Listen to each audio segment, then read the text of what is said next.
इल्म से मोहब्बत खरीदी सियासत ने ख्वाबों की तारीखों में बेरुखी है। नाकाब पोशों के बाजार में मोहब्बत चौराहे पर बिक रही है। नमस्कार। द पॉलीबज़, एक पॉलिटिकल बज़ जो कानों को चुभती है। मई 1991 में एक पिक्चर रिलीज हुई थी, नाम था सौदागर, जिसका एक गाना बहुत मशहूर हुआ। भंवरे ने कहा इलू इलू, ये इलू इलू क्या है, ये इलू इलू आई लव यू। सितंबर 4, 2025 को कानपुर की सड़कों पर एक आवाज़ आई, इल्म इल्म। ये इल्म इल्म क्या है, ये किस भंवरे ने कहा और इसका सौदागर कौन है, और ये पिक्चर किसने बनाई, इस इल्म का मतलब क्या है। आई लव मोहम्मद, ये आवाज़ आई बराफात जुलूस पैगंबर मोहम्मद साहब के जन्मदिन पर, और ये पहली बार नहीं मनाया जा रहा था।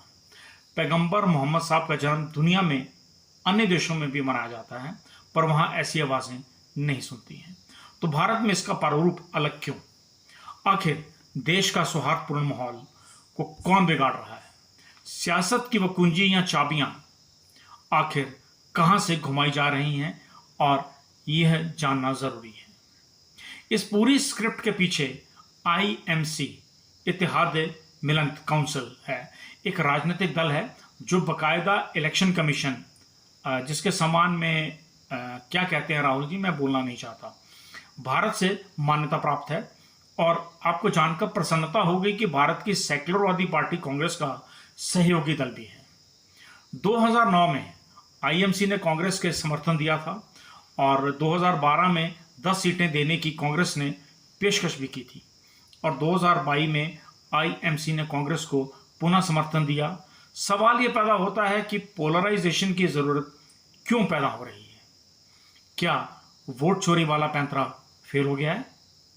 जो मोहम्मद साहब का नाम मोहब्बत की दुकान के बाहर लगाने की नौबत आ गई है।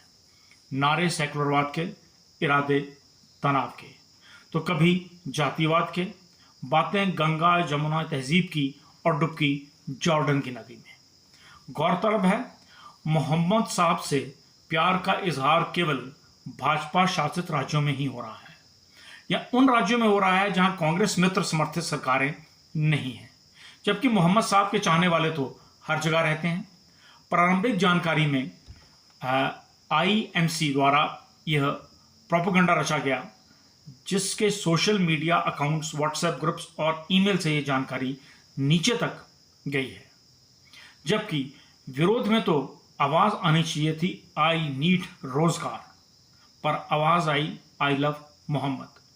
यह सियासत की कहानी बरेली में लिखी गई और कानपुर में सुनाई थी। अब सेकुलरवाद के कंधे पर बैठकर पंजाब, महाराष्ट्र, उत्तर प्रदेश, मध्य प्रदेश से होती हुई दक्षिण भारत तक गूंज रही है। 11 साल से भारतीय जनता पार्टी पर स्थानीय कस्बों से लेकर के अंतर्राष्ट्रीय मंचों तक हिंदुत्व का इल्जाम लगाया जाता है। तो क्या बरेली में जो 2 बजे की नमाज का शक्ति प्रदर्शन का फरमान जारी हुआ, वो कौन सा आध्यात्मिक आयोजन था?